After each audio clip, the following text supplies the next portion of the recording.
Okay, let me sit down. Whoop! Hi and welcome back to my first impression / review of Elden Ring. 2 weeks ago it was my birthday and I always get like a game or two. One of them is from my parents, the other one is from my friends. But this year I got a bunch of games. I got like a stack full of games, and definitely the coolest one was Elden Ring. Now, if you have seen more of my videos, you know that this year I wanted to choose between buying Horizon Forbidden West or Elden Ring. And I chose Horizon first because that also was the cheapest. Elden Ring is still pretty expensive, at least here it is. So I was really happy that I got this for my birthday, and we'll just, start right on it. The game is phenomenal. It is incredible. This to me is what an open world should be. It should be excited. It should be an adventure. You don't get anything. The only direction that the game tells you to go is sort of in the bonfires. It's now called the Sites of Grace, and you will see a sort of a grace of arrow pointing towards where you should go.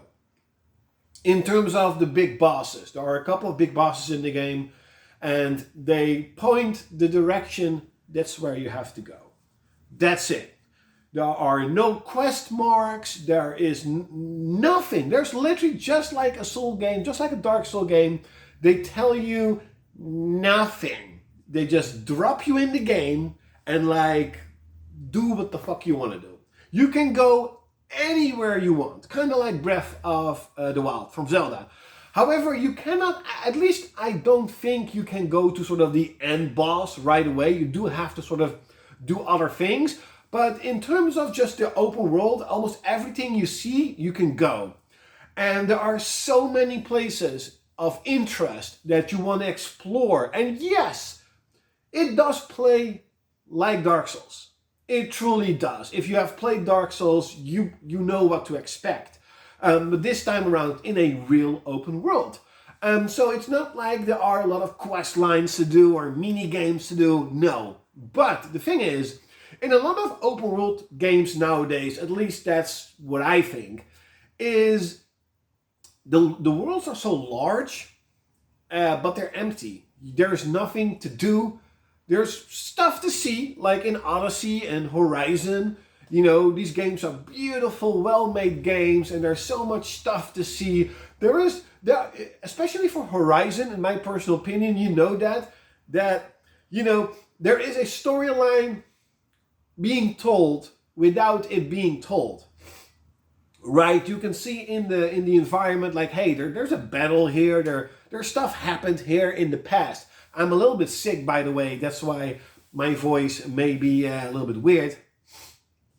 But in Elden Ring, if you go to certain places, there is almost guaranteed there is something there. Not always, but for example, you go to a ruin and you see an underground passage, and you go into the underground passage and you will find an amulet or a shield or a weapon that possible is the only place you can get this shield or this weapon or this armor set.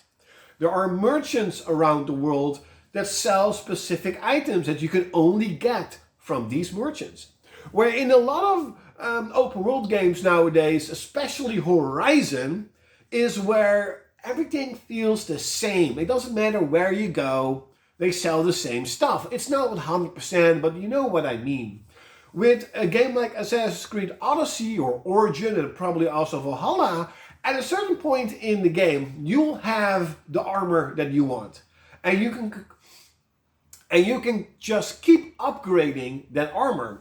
So the whole goal in the game to explore new environments and go on quests is, yes, you will see different places, and some of them are really, really cool, don't get me wrong. I played more than 200 hours with Odyssey because I loved how the game looks. But eventually, at the end, the only thing I was doing was trying to get money and materials to upgrade my armor or weapons. That's it. There was nothing to see. There was nothing to sort of, you can explore a tomb, but finding a new weapon or armor set, yeah, it won't happen. It will happen in Elden Ring. I mean, there are so many videos on YouTube nowadays where you can get special weapons, armor sets, amulets, points of interest. This game is beautifully made, incredibly well paced. As I mentioned, you can go anywhere you want, but it doesn't necessarily mean that you want to go there, because the enemies are really difficult. But if you're a really good player, you can sort of profit off that, because it takes a long time to perhaps defeat a certain enemy, but it will grant you so many runes, that is the equivalent of souls, that you can level up a couple of times in the beginning of the game. I also love, and this is something, by the way, that the Soul games always have, is grinding for gear, grinding for armor. Especially I streamed the game a lot, you can check it out, but there was a point where in the beginning of the game there's like a ruin, a camp full of soldiers, and there was one captain that had a really cool armor set, giant ass shield, spear, and I wanted that shield and that armor set. And it took me several hours of grinding to get his armor, I won't say his armor set. So I was really happy. So, the game is the natural evolution of what a Dark Souls game always sort of wanted you to feel, like you're in a big open world. Now it freaking is. And don't think that this means that there are only a couple of dungeons, a small amount of castles, and these castles are really small because they could not put in the massive amount of detail that they could put in making, a Dark Souls game. Hell no. The game is big, but it's not huge. It's not Odyssey, but it's big. There are so many dungeons, castles, small castles, forts, ruins, cathedrals, caves, mines. There is so much to explore, different environments. It is really, really, really, really cool.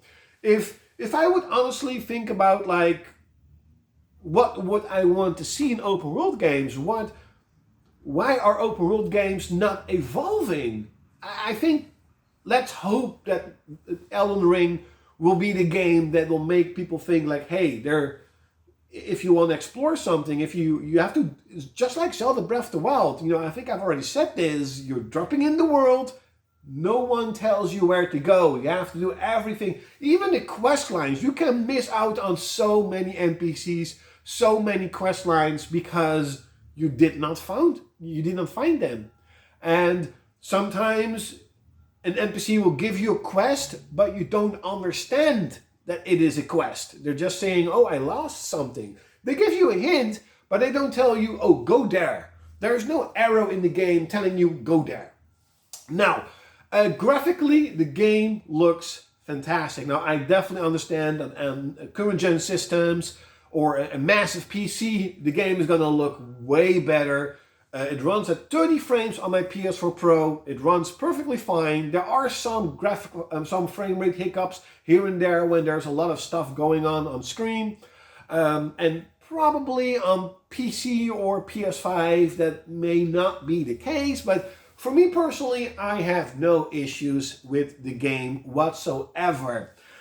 Graphically, it just looks amazing. Some of the vistas you have in this game are breathtaking. Like, wow, this is why modern gaming can be so good. This is something that, older consoles just could not do. It doesn't matter how much they tried to give you a sense of, whoa, look at the massive city of Midgard in Final Fantasy VII.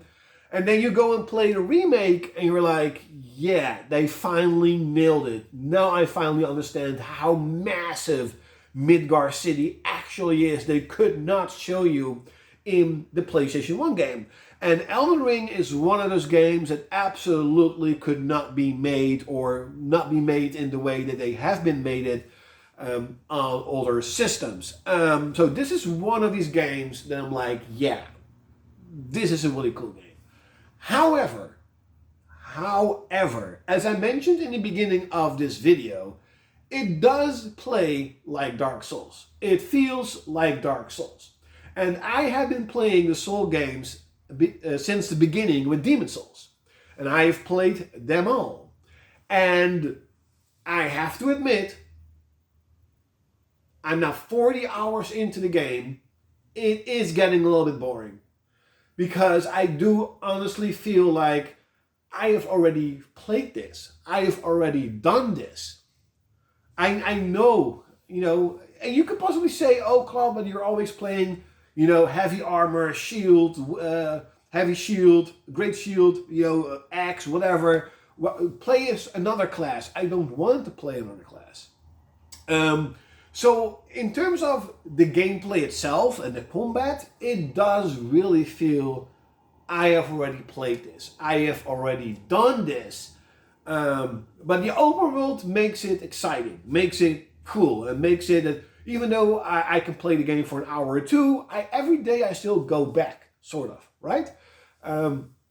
Now, in terms of customization, it is a big downgrade compared to a Soul game, because you cannot upgrade your armor anymore. You can only upgrade your weapons. So in the 40-hour playthrough, I only upgraded my weapons a couple of times because I'm using an axe, and I think it's +9 or +10 now. And that's basically the strongest weapon that I have at the moment.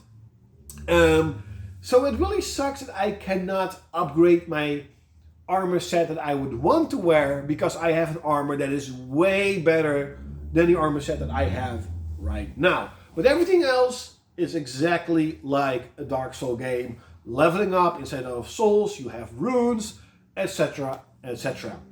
So all in all, I do, as I mentioned, think that Elden Ring is absolutely fantastic. Does it deserve the Game of the Year award?